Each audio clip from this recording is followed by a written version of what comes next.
अस्सलाम वालेकुम। आज का जो हमारा टॉपिक है वो है कैपिटल बजटिंग टेक्निक्स में हम लोग देख रहे थे पे बैक पीरियड और एनपीवी यानी कि नेट प्रेजेंट वैल्यू को। क्विज़ नंबर 7 है, देखते हैं इस क्विज़ के क्वेश्चंस को, देखते हैं देन इनके सॉल्यूशंस को देखते हैं। सबसे पहले जो है वो हमारे पास जो है क्वेश्चन है, Neel corporation has 3 project under consideration, each cash flows for each project are shown in the following table. The firm has a 16% cost of capital. Cost of capital जो है वो 16% गिवन है। Initial investment cash flow years, number of years दिए हुए हैं। Initial investment cash flows जो है वो प्रोजेक्ट ए, बी एंड सी, ये देखें ये 3 प्रोजेक्ट्स दिए हुए हैं आप लोगों को, project A, project B and C. तीनों की इनिशियल इन्वेस्टमेंट जो है वो 40,000 है, ठीक है। और उसके बाद जो है हमारे पास नंबर ऑफ ईयर्स में हमारे पास ये कैश फ्लोज दिए हुए हैं। कैश इनफ्लो जो हैं वो हैं 13,000 हैं। प्रोजेक्ट ए के तो 5th ईयर में ही थ्रू आउट 13,000 हैं। और प्रोजेक्ट बी के जो हैं वो ये डिफरेंट कैश फ्लो है, मिक्स स्ट्रीम है। और प्रोजेक्ट सी के भी जो है वो डिफरेंट कैश फ्लो है, मिक्स स्ट्रीम है।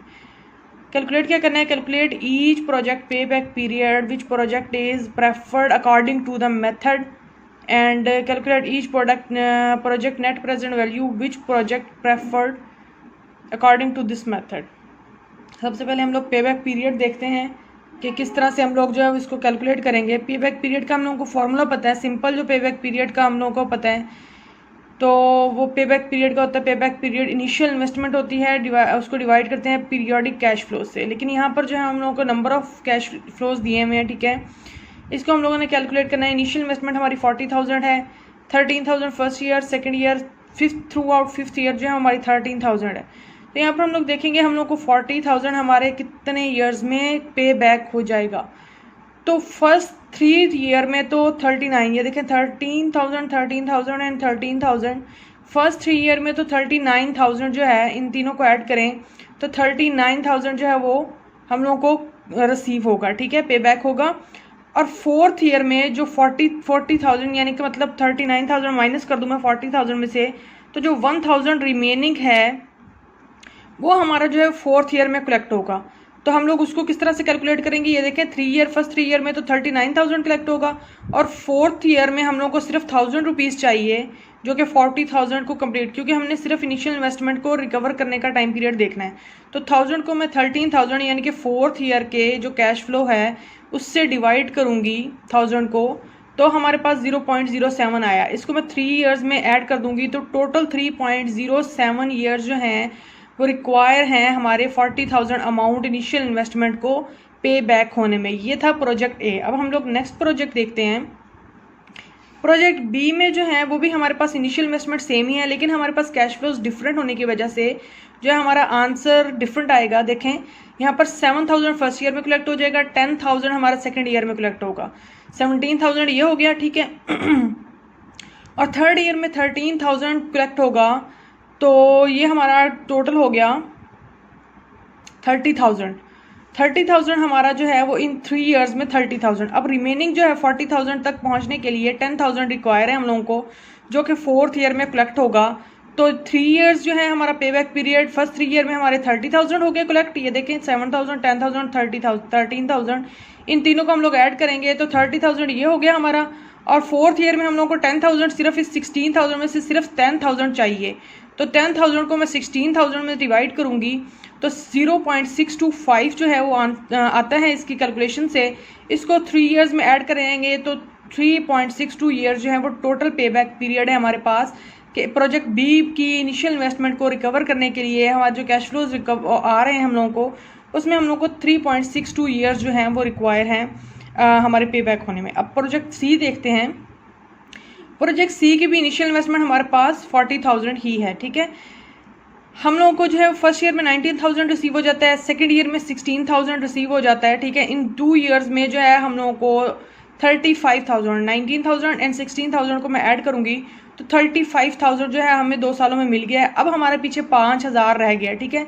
40,000 में से हम लोगों को 35,000 मिल चुका हुआ है, 5,000 हम लोगों को रह चुका है। तो 5,000 हम लोगों को 3rd ईयर में कलेक्ट करना है, तो 3rd ईयर में 5,000 को मैं डिवाइड करूंगी। 3rd ईयर के जो कैश फ्लो है 13,000, इससे हम लोग डिवाइड करेंगे तो हमारा जो है वो कैलकुलेशन आएगी 0.38। तो हमारा जो पे बैक पीरियड है टोटल हो जाएगा, 2 को ऐड करेंगे 2.38 ईयर है।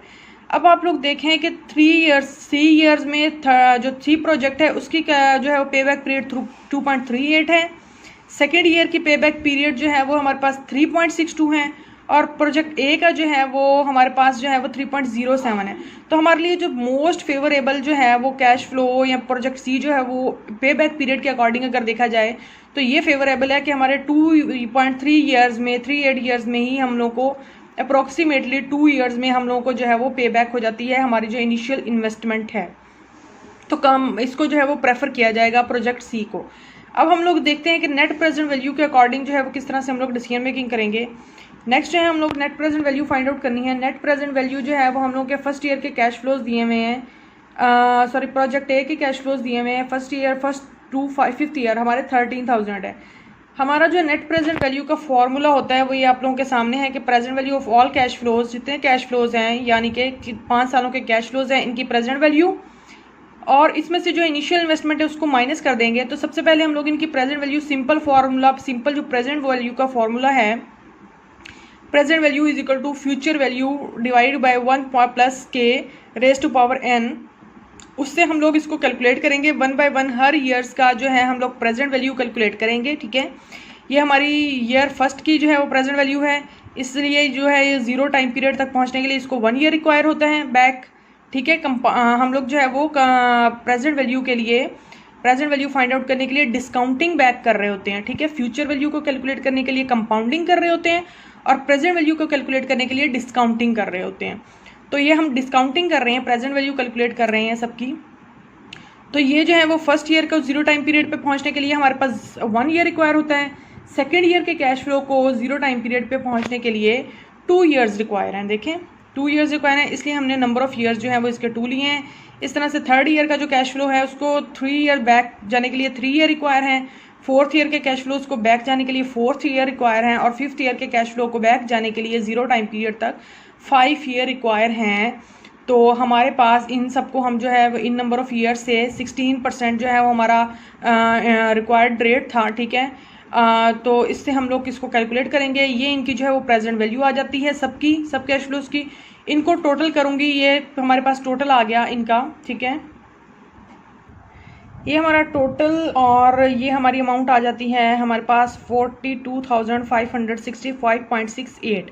अब ये हमारी present value of cash flow की टोटल अमाउंट है। इसमें से इनिशियल इन्वेस्टमेंट जो कि हम लोगों को पता है प्रोजेक्ट ए की, बल्कि तीनों प्रोजेक्ट की 40,000 ही है, तो ये 40,000 माइनस कर देंगे तो हमारे पास नेट प्रेजेंट वैल्यू आ जाती है वो 2565.68 जो है वो हमारे पास नेट प्रेजेंट वैल्यू है, डॉलर्स में है ये, और ये प्रोजेक्ट ए की है। अब सेकंड प्रोजेक्ट की हम लोग देखते हैं, इसमें हमारे पास डिफरेंट कैश फ्लोज थे, नंबर ऑफ ईयर के वही होंगे जैसे मैंने आपको बताया कि 0 टाइम पीरियड पे पहुंचने के लिए फर्स्ट ईयर वाली को जो है वो 1 ईयर रिक्वायर है। सेकंड जो है पीरियड उसको जो है वो 0 टाइम पीरियड पे पहुंचने के लिए 2 ईयर्स रिक्वायर है।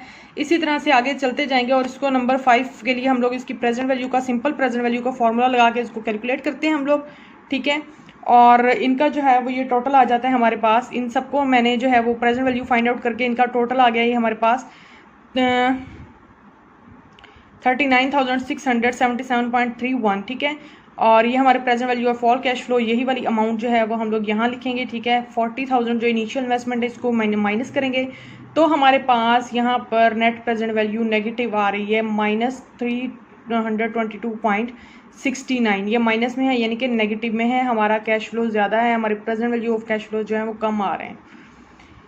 अब नेक्स्ट देखते हैं हम लोग प्रोजेक्ट सी की जो है वो हमारे पास इनकी डिफरेंट कैश फ्लोज हैं, इनकी हम लोग प्रेजेंट वैल्यू फाइंड आउट करेंगे। ठीक है, वही तरीके हैं, हम लोग simple calculation simple present value के फॉर्मूले से इनको हम लोग जो है वो कैलकुलेट करते हैं और first second third fourth and fifth year के लिए, और इसके ये कैलकुलेशंस आ जाती हैं और इन कैलकुलेशंस को जो हमारे आंसर्स हैं इनको हम लोगों ने ऐड किया, सम अप किया, और ये हमारा 45,225.56 जो है डॉलर आंसर आ रहा है। ये total present value of cash flows हैं। तो present value of cash flows में से मैंने माइनस क्या करना है, इनिशियल इन्वेस्टमेंट जो कि प्रोजेक्ट की भी सी की भी जो है 40,000 थी, ये हम लोग इसमें से माइनस करेंगे तो हमारे पास आ जाते हैं 5225.56। अब इन तीनों प्रोजेक्ट में हम लोगों ने देखना है डिसीजन मेकिंग, हम लोग को बेस्ट वन प्रोजेक्ट कौन सा है, तो बेस्ट वन वही होता है जिसका हमारे पास एनपीवी जो है वो हायर हो। जितना ज़्यादा एनपीवी हाई होगा उतना ही हम लोग जो है उसको प्रेफर करेंगे उस प्रोजेक्ट को कि हमारा जो है वो ज़्यादा हम लोगों को पे बैक नेट प्रेजेंट वैल्यू जो है प्रेजेंट वैल्यू ज़्यादा दे रहा है। देखते हैं तीनों में से कौन सा इसकी 5225 है। प्रोजेक्ट बी तो वैसे ही हम लोग एक्सेप्ट नहीं करेंगे क्योंकि उसकी वैल्यू नेगेटिव में आ रही है, और प्रोजेक्ट ए की है 2565 तो इसकी लो है। तो हमारा प्रोजेक्ट सी जो है वो हमारा हम लोग चूज़ करेंगे, उसी को प्रेफर करेंगे। क्यों? क्योंकि उसकी एनपीवी जो है वो ज़्यादा आ रही है। इसी तरह से पे बैक पीरियड में भी हम लोगों ने देखा था कि पे बैक पीरियड जिसका कम आ रहा है, जिसकी पे बैक पीरियड जो है वो ईयर कम आ रहे हैं, वो भी सी प्रोजेक्ट ही था। 2 पॉइंट समथिंग जो है वो आ रहा था उसका आंसर, और 2.65 ईयर था आई थिंक। तो हम लोग उसी को जो है वो चूज़ करेंगे। ये देखें जी, प्रोजेक्ट सी का हमारा पे बैक पीरियड जो है वो आ रहा था 2.38 ईयर्स, तो हम लोग इसी को जो है वो चूज़ करेंगे, ठीक है। और ये था हमारा आज का टॉपिक, और नेक्स्ट हम लोग देखते हैं कि नेक्स्ट क्विज़ के किस तरह से हम लोगों ने इसको जो है वो सोल्यूशन को कैलकुलेट करना है, किस तरह से हम लोगों ने क्वेश्चन को सॉल्व करना है। ओके जी, अल्लाह हाफिज़।